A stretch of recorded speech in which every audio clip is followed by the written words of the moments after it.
Apresentando a ciência do bom viver. Uma mensagem de fé, saúde e salvação. A ciência do bom viver. Uma mensagem de saúde, esperança e salvação que anunciam a volta do Senhor.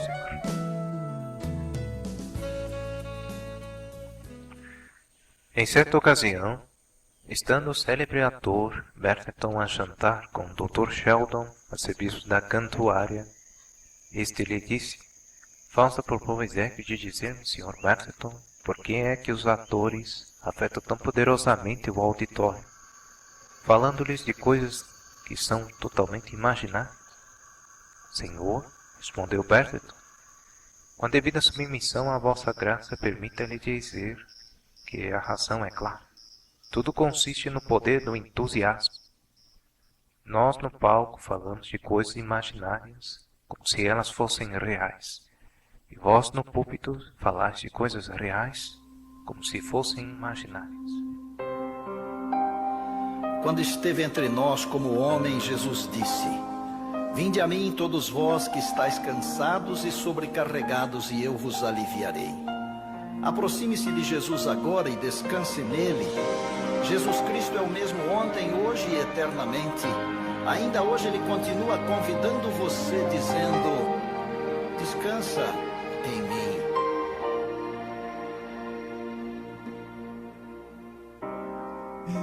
Estou aqui pra te ouvir. Confia em mim, filho meu. Eu sei da dor que enfrentas hoje. O que queres que eu faça?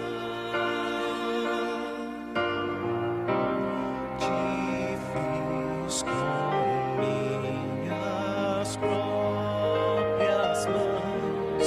Sempre vou ouvir tua voz, filho meu. Confia em mim, que sou teu Deus. Por isso venhas como estás. Abra os braços pra você. Eu espero por ti. Vou enxugar tuas lágrimas.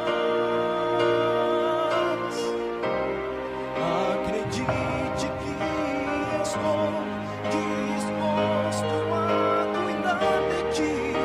Não temas, filho meu. Descansa em mim.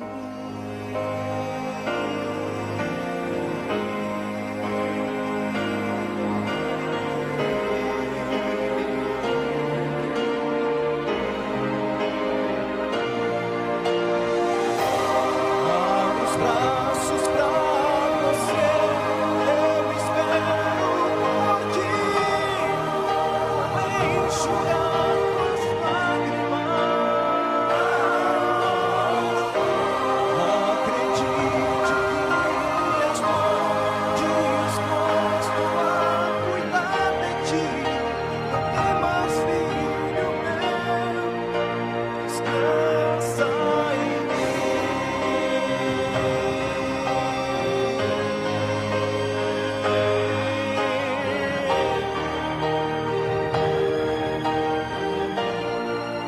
Descansa em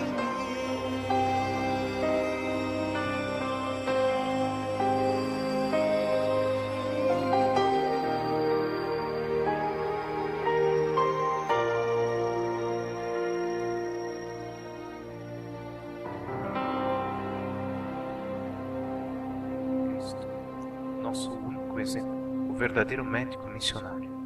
Nosso Senhor Jesus Cristo veio a este mundo como um infatigável servo das necessidades do homem. Tomou sobre si as nossas enfermidades e levou as nossas doenças. São Mateus 8, versículo 17.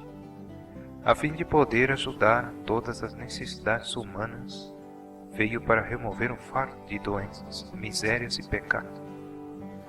Era sua missão restaurar inteiramente os homens. Veio trazer-lhes saúde, paz e perfeição de caráter. Várias eram as circunstâncias e necessidades dos que lhe suplicavam auxílio. Nenhum dos que ele se chegava saía desatendido. Dele emanava uma corrente de poder restaurador, ficando os homens física, mental e moralmente sãos. A obra do Salvador não era restrita a qualquer tempo ou lugar. Sua compaixão desconhecia limites. Em tão larga escala, realizava ele sua obra de curar e ensinar. E não havia na Palestina edifício grande o bastante para comportar as multidões que se aglomeravam ao seu redor. Nas verdes encostas da Galileia, nas estradas, à beira-mar, nas sinagogas, e em todo lugar a quem os doentes lhe podiam ser levados, aí se encontrava seu hospital. Em cada cidade, cada vila, porque passava, punha as mãos sobre os doentes e os curava. Onde quer que houvesse corações prontos a receber-lhe a mensagem, ele as confortava com a certeza do amor de seu Pai Celestial. Todo dia juntava aos que ele ia. À tardinha atendia aos que tinham de labutar durante o dia pelo sustento da família. Jesus carregava o grande peso da responsabilidade da salvação dos homens. Ele sabia que, a menos que houvesse a parte da raça humana decidida a mudança nos princípios e desígnios, tudo estaria perdido. Esse era o fardo de sua alma. E ninguém podia avaliar o peso que sobre ele repousava. Através da infância, juventude e varonilidade, andou sozinho. Todavia era um céu estar-se em sua presença. Dia a dia, enfrentava provas e tentações. Dia a dia era posto em contato com o mal. E testemunhava o poder do mesmo sobre aqueles a quem buscava abençoar e salvar. Não obstante, não vacilava nem ficava desanimado. Em todas as coisas punha seus desejos em estrita obediência à sua missão. Glorificava a sua vida por torná-la em tudo submissa à vontade do Pai. Na sua juventude, sua mãe o encontrou na escola dos rabis e disse: Filho, por que fizeste assim conosco? São Lucas 2, versículo 48.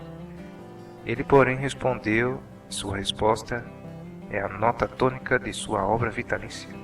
Por que é que me procuráveis? Não sabeis que me convém tratar dos negócios de meu pai?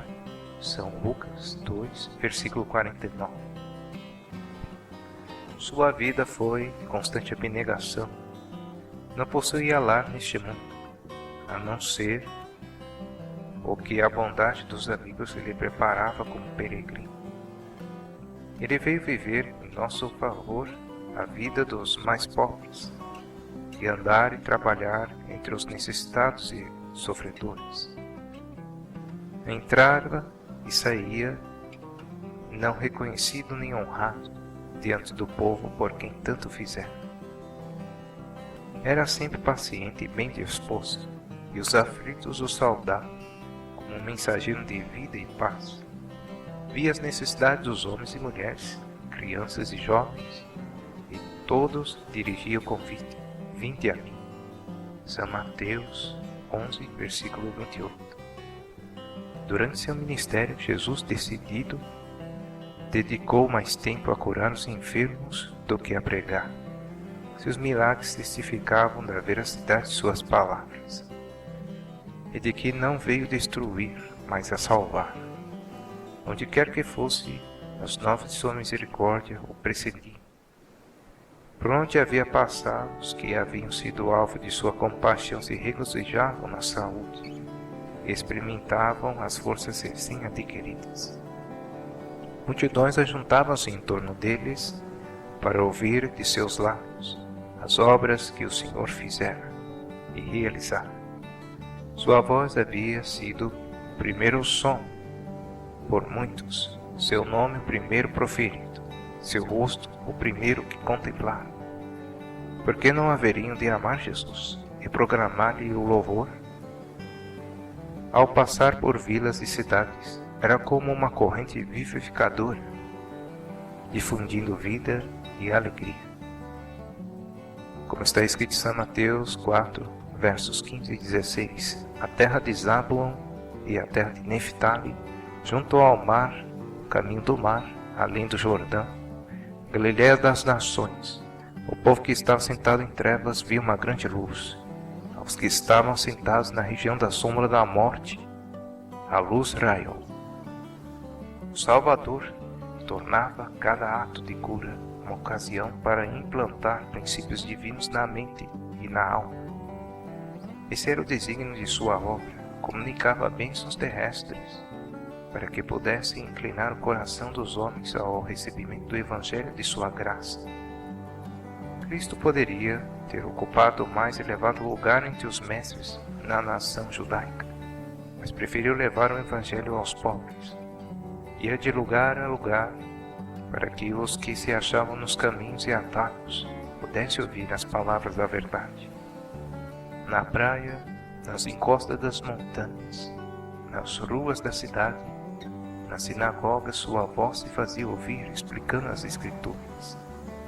Muitas vezes ensinava no pátio do templo, a fim de que os gentios lhe pudessem ouvir as palavras. O profeta Isaías, ao contemplar esta visão, escreveu, no capítulo 42, versículos 6, 7 e 16, Eu, o Senhor, te chamei em justiça, e te tomarei pela mão e te guardarei, e te darei por conselho do povo, para a luz dos estrangeiros, para abrir os olhos dos cegos, para tirar da prisão os presos e do cárcere os que jazem em trevas. E guiarei os cegos por um caminho que nunca conheceram, falo-eis caminhar por veredas que não conheceram. Tornarei as trevas em luz perante eles, e as coisas tortas farei direitas. Os ensinos de Cristo eram tão diferentes das explicações bíblicas feitas pelos escribas e fariseus que prendiam a atenção do povo. Os rabis apegavam-se à tradição, às teorias e especulações humanas. Muitas vezes, o que os homens haviam ensinado e escrito acerca das Escrituras, era posto em lugar delas próprias. O tema dos ensinos de Cristo, porém, era a palavra de Deus. Ele respondia aos inquiridores com o positivo assim está escrito. São Mateus 4, verso 4. Que diz a Escritura, Romanos 4, verso 3. Como lês, São Lucas 10, versículo 26. Em todas as oportunidades, despertando-se em um amigo ou adversário qualquer interesse, ele lhe apresentava a palavra. Proclamava a mensagem evangélica de maneira clara e poderosa, e suas palavras derramavam abundante luz sobre os ensinos dos patriarcas e profetas, e as Escrituras chegavam aos homens como uma nova revelação. Nunca antes haviam seus ouvidos percebido na palavra de Deus tal profundeza de sentido. Jamais houve um evangelista como Cristo. Ele era a majestade do céu, mas humilhou-se para tomar nossa natureza, a fim de chegar até o homem na condição em que se achava, a todos ricos e pobres, livres e servos. Cristo, mensageiro do concerto, trouxe as boas novas de salvação. Sua fama como grande operador de curas espalhou-se por toda a Palestina. Os enfermos iam para os lugares por onde ele devia passar, a fim de poder encontrar auxílio. Iam também muitas criaturas ansiosas de lhe ouvir as palavras e receber o toque de suas mãos. Assim ia de cidade em cidade, de vila em vila, pregando o Evangelho e curando os enfermos. O Rei da Glória, na humildade, veste humana. Assistia às grandes festas anuais da nação e falava das coisas celestes às multidões absortas nas cerimônias exteriores. Trazendo a eternidade ao alcance de sua visão, dos celeiros da sabedoria tirava tesouros para todos. Falava-lhes linguagem tão simples e não podiam deixar de entender. Por métodos inteiramente seus, ajudava a todos quantos se achavam em aflição e dor. Com graça e cortesia, ajudava a alma enferma de pecado, levando-lhe saúde e vigor. Príncipe dos mestres, buscava acesso ao povo por meio de seus mais familiares relações. Apresentava a verdade de maneira que daí em diante ela estaria sempre entretecida no espírito de seus ouvintes, com suas mais sagradas recordações e afetos. Ensinava-os de maneira que os fazia sentir quão perfeita era a sua identificação com os interesses e felicidade deles. Suas instruções eram tão diretas, tão adequadas suas ilustrações, suas palavras tão cheias de simpatia e animação, que os próprios ouvintes ficavam encantados. A simplicidade e sinceridade com que se dirigia aos necessitados santificavam cada palavra. Prezados ouvintes, que vida tarefada levou ele.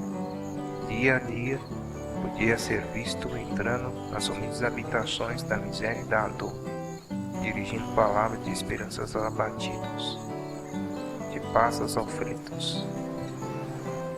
Cheio da graça, sensível e clemente, andava erguendo os desfalecidos e confortando os tristes. Onde quer que fosse, levava bênçãos. Enquanto ajudava os pobres, Jesus estudava também os meios de atingir os ricos. Procurava tratar relações com o rico e o culto fariseu,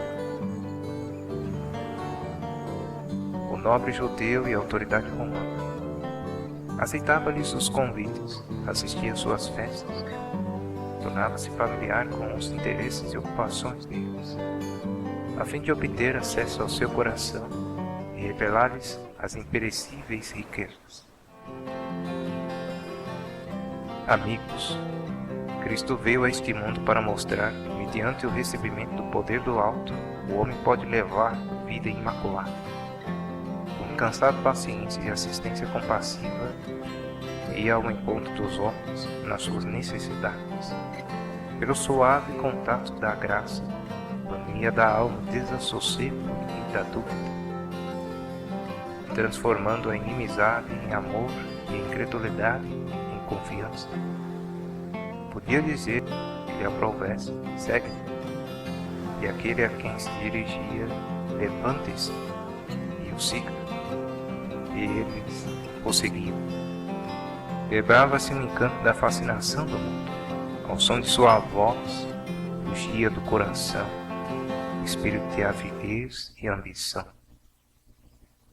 E os homens levantavam-se libertos para seguir o Salvador. Certa vez, Lincoln estava muito preocupado. Um ministro religioso lhe disse: "Não vos preocupeis, senhor, Deus está do nosso lado."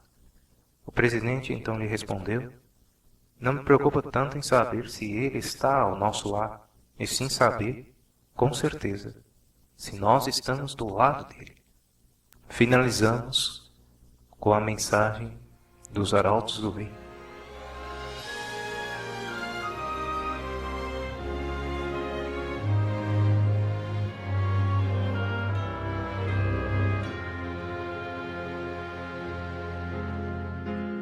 Hei de estar na alvorada, hei de estar na alvorada, hei de estar na alvorada.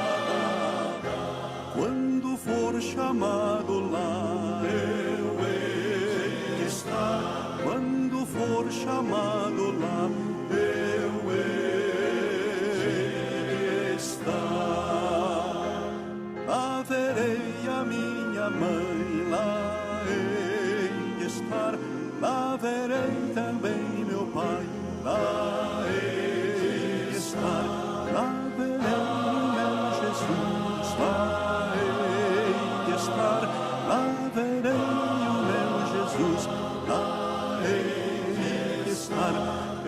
estar na alvorada, hei de estar na alvorada, sim, hei de estar na alvorada, quando for chamado lá, eu hei de estar, quando for chamado lá, eu hei de estar.